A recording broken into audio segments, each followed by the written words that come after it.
Hey guys, welcome back to the channel. If you're new here, I'm Sebastian, a medical student from Australia, and today I'll be talking to you about what's on my iPhone. So I've been seeing a lot of these videos online and on YouTube, and I find them pretty interesting, and also some of you guys have been asking me what apps that I use day to day, so I thought it'd be good to share it with you today. So just to get right into it, the phone that I'm using is the iPhone 7.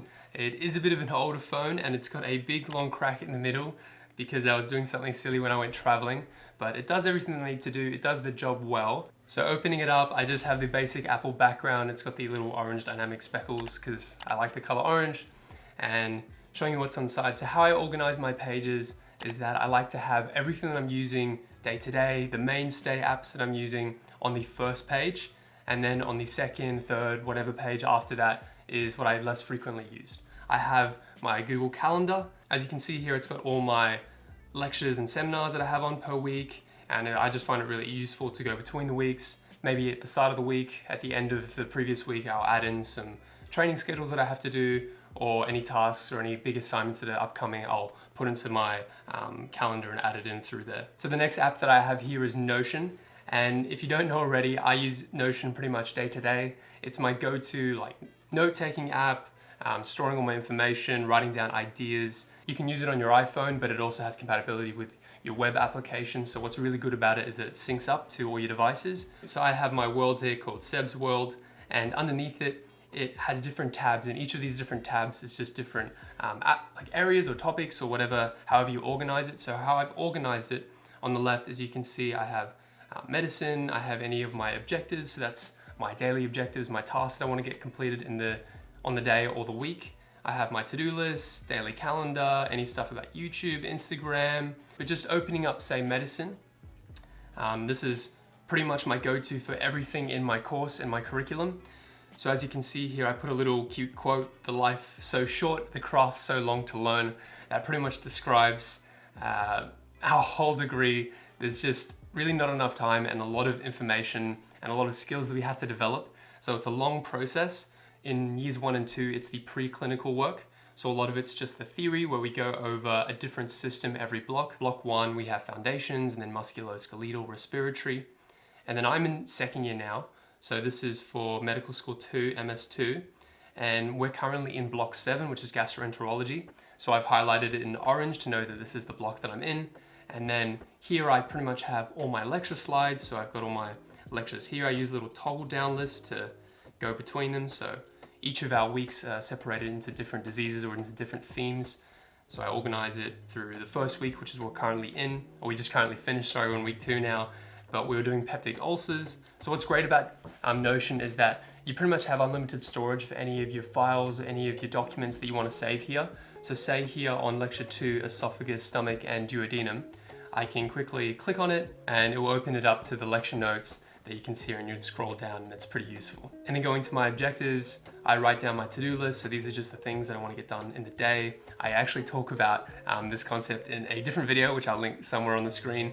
But I like to write down daily objectives about medicine, hobbies, some other things. So I have here on other, record what's on my iPhone video, which is what I'm currently doing.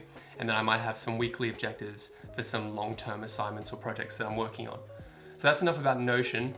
I have all the basic stuff like Gmail. I use the Apple clock for my alarms and stuff like that. I use ABC News to get all my news, Combank, all that typical stuff. But what I wanted to show you was Overcast. So Overcast has been the app that I've been using for podcasts.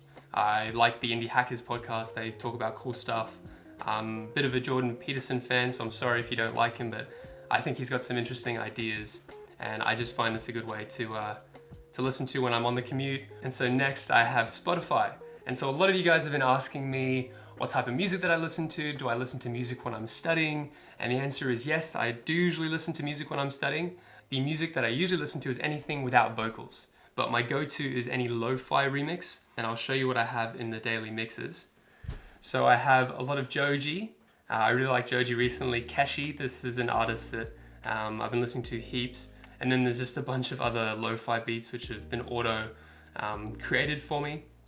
Because I like to run a lot, I just use the generic Spotify running playlists, and they have pretty good beats to sort of get you in rhythm. But that's pretty much Spotify.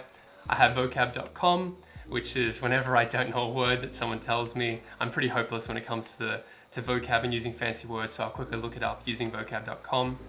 And Forest. So Forest is an app that I mentioned in a previous video, and a lot of students use it now, but it's a good way to have a timer. And basically what it does is you set a timer, say 35, 40 minutes. So I'm going to put 40 minutes here, and you'll plant a tree. And when you plant the tree will grow over that 40 minutes time. And basically if you leave the app like I'm doing here, and you leave the app and go to a different app, or you muck around on your phone for 10 minutes going through Instagram or something like that, you will actually kill the tree. So here it tells me that if I don't click back to my forest, my tree will die immediately.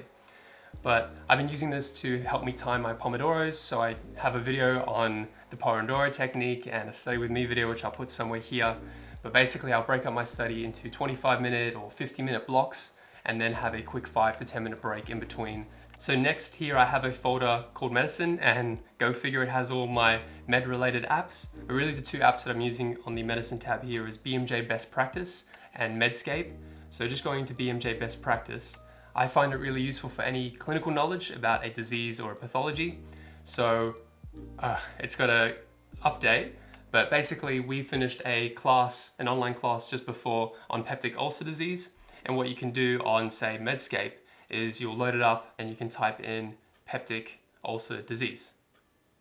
Don't want to update that. And when you click on peptic ulcer disease, it will come up with pretty much all the information that you have to know about it. So it'll give you a background, it'll show you any differentials, what it could be, how you should treat and manage it, and it pretty much gives you a good overview on all the clinical stuff that you need to know about it. So when I'm in the clinic or when we're doing like case studies, I usually use Medscape or BMJ to pretty much put the disease down so I know what everybody's talking about. Next here I have Chinese. So I've actually started learning a new language about 6 months ago. I've been trying to learn Mandarin. I have a bunch of apps here which I've been using pretty much. I try to use it every day, tiddle a little bit, but Pleco is like a Chinese dictionary. I have this app called Scritter. Scritter has a version for Chinese and for Japanese, but it's really to help with the Chinese characters. It's sort of like Anki, which I'll talk about very soon, but it uses a space repetition system where you'll have these different flashcards or review cards, and you'll have to do them at different intervals. So say like you might look at it once, and then you might look at it again the next hour, the next day, the next week. So it incorporates it into this app, and it's really cool because you can actually write down the characters as you go.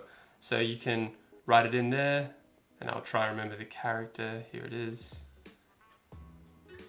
Xin. So you can type it in as you go along, but I find Scritter is very useful, and then Google Translate for just any words that I don't pick up. Next I have Scannable, and this is really useful. I have it on my iPad and I also have it on my phone.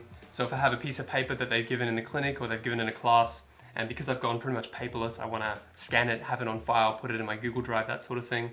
So I'll look for the document, I'll scan it in, and it pretty much saves 2 photos, which I can then update to, say, Notion or to my Dropbox. So if there's any app that you're looking to get after this video, I'd recommend Anki for students. It is the ultimate flashcard app, and I use it pretty much day to day for all my revision, and it's super, super helpful. So as you can see here, I've got all my different decks. So I don't really prefer to write my own decks. I like to get resources either from online or from other students who have handed down their notes from older grades. This is a deck that I got online called Anki. It's very famous, and I'm sure a lot of other medical students know about it.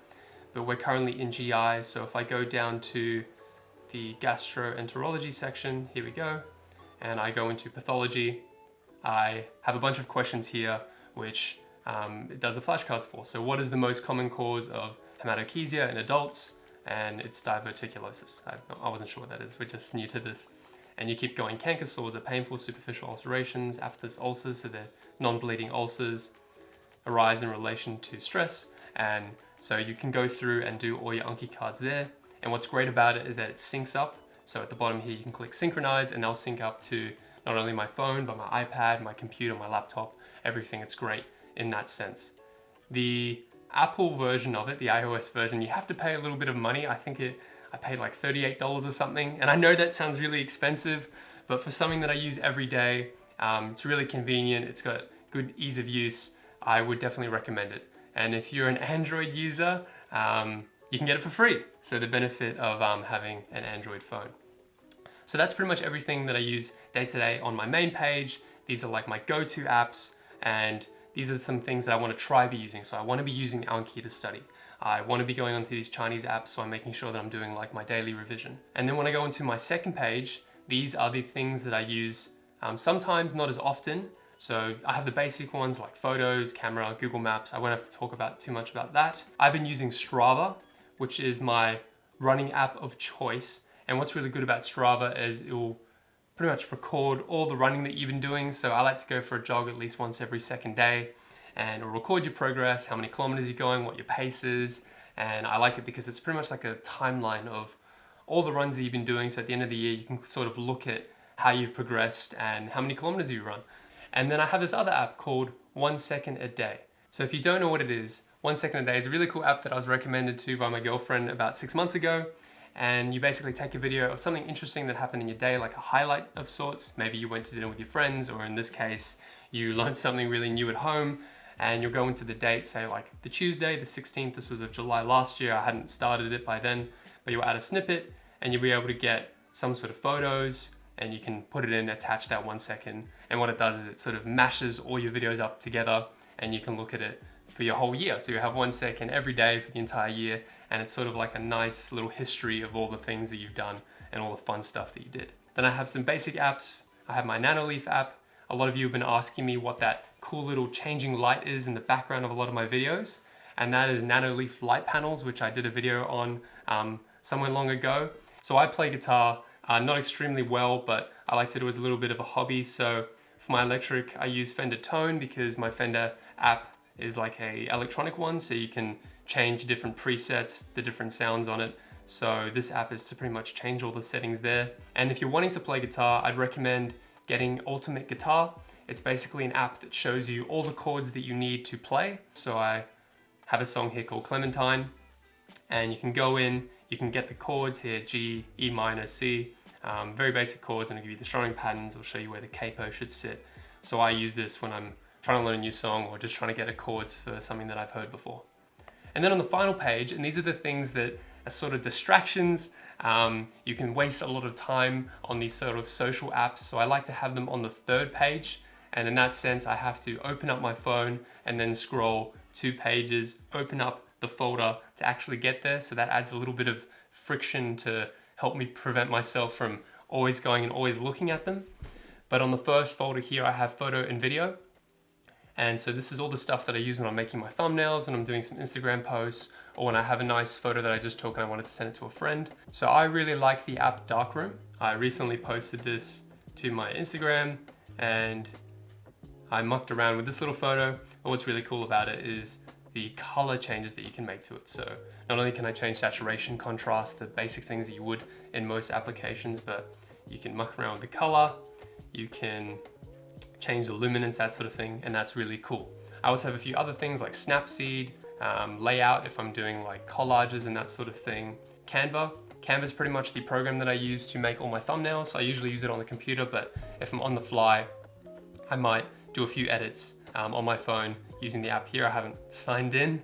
And then I have the last app here, Lens Distortion, which you can create artificial little light sources, which kind of look pretty legit and can make your photos look a little bit nicer. So that's all the stuff that I have for photo and video. And then in social stuff, these are the things that I don't really want to be using because they can be huge distractions when you're trying to do a big study session. And then finally, I have all these Apple apps, which a lot of them that I don't use, I don't touch anymore. So they kind of just sit here. But that's going to wrap up the video. I hope you guys found a few apps that you might use, you might pick up. Some things that you've not heard before, or some things that you currently use, and it was just nice to see that I use them as well. But if you found the video interesting and you enjoyed it, can you please smash that like button and subscribe to see more content like this? And comment down below what apps that you guys use on day to day, some of the things that you can't live without, or any productivity apps or hacks that you have to help me boost my workflows and to help others as well.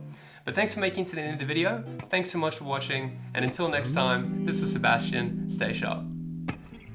I see the crystal raindrops fall, and the beauty of it all is when the sun comes shining through